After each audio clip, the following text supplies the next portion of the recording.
of you very much too.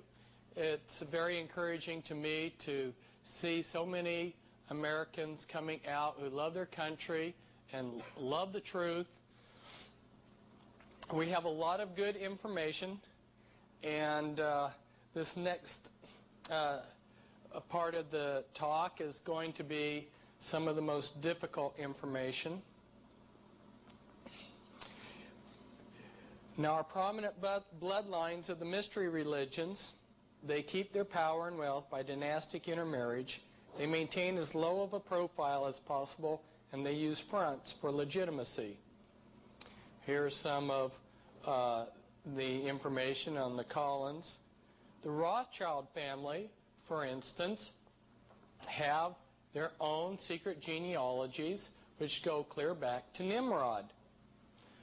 Now, who is Nimrod?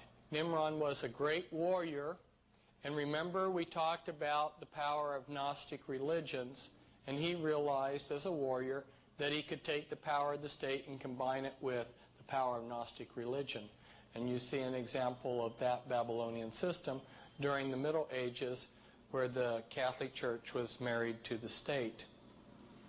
Not all of us, though, can belong to one of these powerful bloodlines. So they have a game here that we can play, so we can participate in the type of games they play. And it was kind of interesting that this game has cards that represent the different things that you are to control to win the game. And these are a few of the cards of the game, and they are also the type of things that the Illuminati controls. Those of you who want to understand this further can look at it on your own.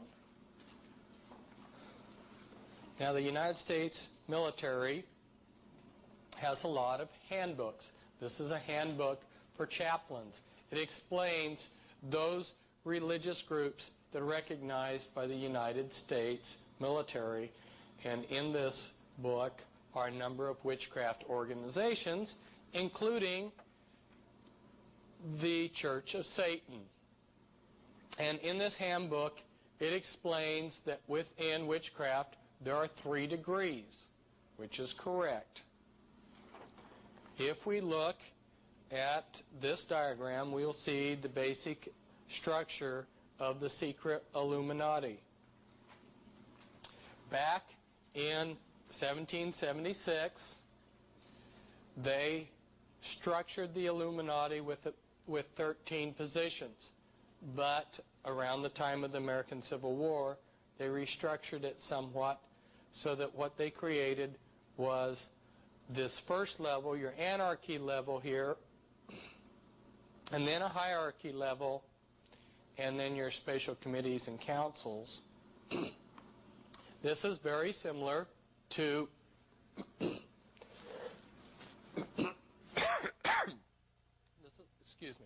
This is very similar to what we saw on our diagram, where you had your remember on your Gnostic religions, where you had your broad mass religions and your initiate group.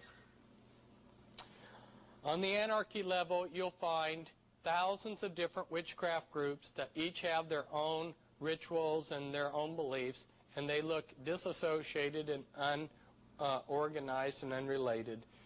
But then, if you are selected to go beyond that, you will enter the hierarchy level, and as a little girl, for instance, you would be part of Sisters of Light, and then as a teenager you'd be inducted into the Mothers of Darkness, and then you would progress to the Grandmother level.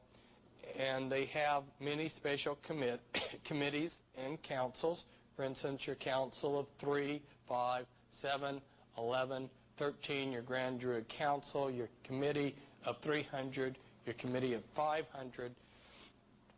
Over here, you see represented again that same 3-tiered pattern that I was talking about, and this is the Satanic Brotherhood, which is organized in hubs. The Satanic Brotherhood and Illuminati are like this. They're essentially one organization. Except the Illuminati is technically Gnostic dualism. They believe that your good deeds must balance your bad deeds. If you were to follow the life of somebody that was inducted through one of the Illuminati orders, like the Order of the Skull and Bones, you'll see that they are tapped as a candidate for first year or night, and a patriarch may rise to leadership within the Skull and Bones. From there, you'll see that they progress to the Council of Foreign Relations, whose equivalent is the Royal Institute of International Affairs, then to the Round Table groups, and then to the Pilgrim Society. The Pilgrim Society is far more powerful than Council of Foreign Relations, although very few people know about it and talk about it. And this is your OTO. Now this is a very important scripture to share with you. It says, "And upon her head was written, Mystery Babylon the Great, the mother of harlots and the abominations of the earth." I'm just going to go through this as quick as I can. Babylon the Great is fallen. It's become the habitations of devils and the hold of every foul spirit. All nations have drunk of the wine of the wrath of her fornication. And it goes on to talk about her slaves and how she sells the souls of men. And it says, "By thy sorceries were all nations deceived, and in her was found the blood of the prophets and of the saints and of all that were slain upon the earth." I want to draw out 2 points from this. Now, the popular Protestant interpretation of this set of scriptures is that this is referring to the Catholic Church. Ladies and gentlemen, the Catholic Church wasn't even in existence when most of the prophets, the biblical prophets, were slain. This is referring to Babylon the Great, Babylon the mystery religions, which is today the Illuminati. And I also point out to you that there it says, all that were slain upon the earth. So God is a greater conspiratorialist than I am. He's laying at the feet of this one organization, the mystery religions, all the blood of all of these innocent people down through the years. It's very interesting when you're a researcher like myself and you go in and see how all these wars were created for the powerful elite and all of their assassination squads and everything. I have a better understanding for why God said all that were slain upon the earth are the fault of this mother of harlots. So the Catholic Church is a daughter of the harlot. We're not talking about a Jewish conspiracy. We're not talking about a Catholic conspiracy. We're talking about a conspiracy that involves all the nations of the earth.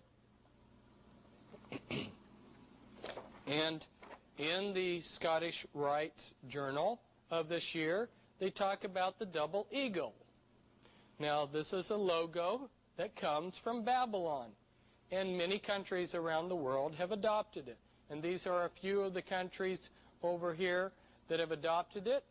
You've got Israel and Mexico and France and Germany and Turkey and Bolivia and Chile and Honduras and Italy, and another country that has adopted it that's not given there is Canada.